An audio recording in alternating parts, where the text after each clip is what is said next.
first vlog ngayong taon. May lakad ang auntie at uncle mo. Excited pero kabado. Paano ba naman? May nakatutok na camera sa mukha ko. Hay, ang hirap talaga kumita ng pera.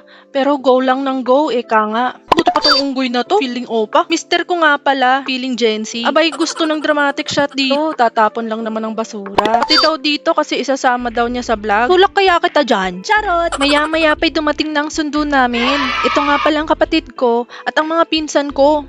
Staycation nga pala kami dito. Ay, pagkapasok nga namin ay na-amaze ako. Di naman halata sa mukha ko. Charis! Abay, maya-maya pa'y lumapit si ate girl at pinaalis kami. Ayan, panira naman ang moment. Charot! Bawal daw tumambay dito. Mukha daw di namin afford. Charot! Di ko siya masisi kasi totoo naman. Ay, ang ganda talaga dito. Pagpasok ko palang feeling ko umangat agad ang buhay ko.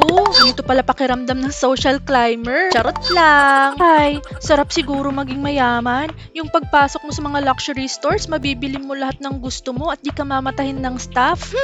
Balang araw. Bihira nga lang kami makagala kasi busy ang schedule ng mga artista. Charot! Kala mo naman may panggala, naghihintay lang naman ng manglilibre. Oh, wag kayo. Relay. Maya-maya pa'y naibigay na yung keycard sa amin. Sakto, masakit na yung sakong ng auntie nyo. Charot! Huy! Natuwa ako sa flowers na to. Kala ko plastic tulad ng beshi mo. Abay, real ala. Ay, 5-star hotel pala to, kaya lahat ng flowers, real. Di tulad ng fave spot nyo ng sugar daddy mo. Charot! Grabe, ganda talaga dito. Hallway pa lang, lakas makatotyal. Perfect para sa NLP namin ng uncle nyo. Napasarap nga kami ng pagkuha ng shots, kaya iniwan kami ng mga kasama namin. Hirap talaga maging vloggerist. Every angle is a shot. Charot! Nainis siguro yun ng libre sa amin, kaya pinagsarahan kami ng pinto. Dami kasi emote ng uncle nyo. Ay, grabe. CR pa lang, kasya na 10 tao. Tapos, 2 lang kaming matutulog dito. Sabi ba naman ng naglibre sa amin, kahit daw gumulong-gulong kami dito, ay walang makikialam sa amin. After nga makapagpahinga ng konti, ay goro na naman ang mga person. Ganyan talaga pag sikat, pinag-aagawan ng schedule. Hoy, baka mabash tayo. Charot! Punta nga pala kami sa Okada. Dito nakabook yung iba kong kasama. Grabe talaga mang libre tong secret kamag-anak ko. Mapapasana all ka na lang. Charot! So sobrang saya nga, isa exit pa kami pumasok for the sorry tuloy ang person. Charot! Nakakatuwa dito kasi ngayon lang ako nakakita ng 5-star hotel na open at ganito kalawak. For the NLP tuloy ang auntie at uncle nyo. Ang daming ang pwedeng gawin dito. Ang daming makakainan. At pansin ko, mas lenient din sila compared sa Soler. Parang mas konti din ng opa dito. Di naman ako disappointed, no? Charot!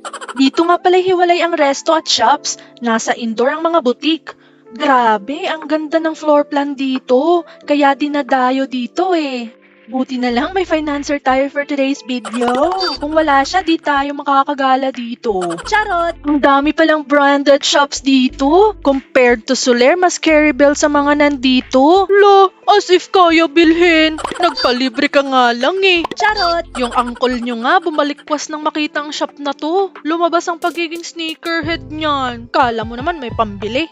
Wala kang ang pambiling brief, yan pa kaya? Charot! Pero tumingin na rin tayo, baka mahanap natin sa Green Hills. Charot! Uy, grabe, nakakamangha ang grand lobby nila. Ang grande, parang feeling ko cast ako ng Aladdin. Ay wow, parang sarap tumambay sa lounge nila, pero feeling ko ang mahal ng kape, kaya wag na. Charot! Maya-maya pa ngayon nagyaya ng aming mayor. Punta daw kaming Quiapo, dun daw kami kakain. Gulat ako, abay ang social ng staycation, tapos Quiapo lalabang. Abay loka si akla.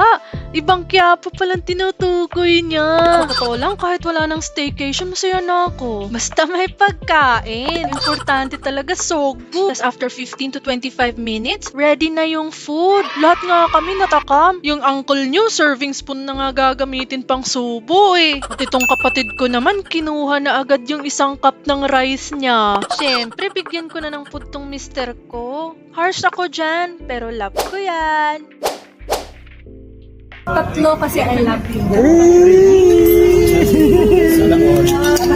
Charot! Grabe, ang saya-saya nga namin. Lalat, sogbo na. Siyempre, maraming nagugutom sa mundo. Kaya inumin na natin yung sabaw ng halo-halo. Charot! Pagkatapos nga magpababa ng kinain, dali-dali naman kaming umalis. Mamaya kami pa yung pagbayarin. Charot! Ito nga pala yung room ng mga kasama ko. Grabe, mas maganda to.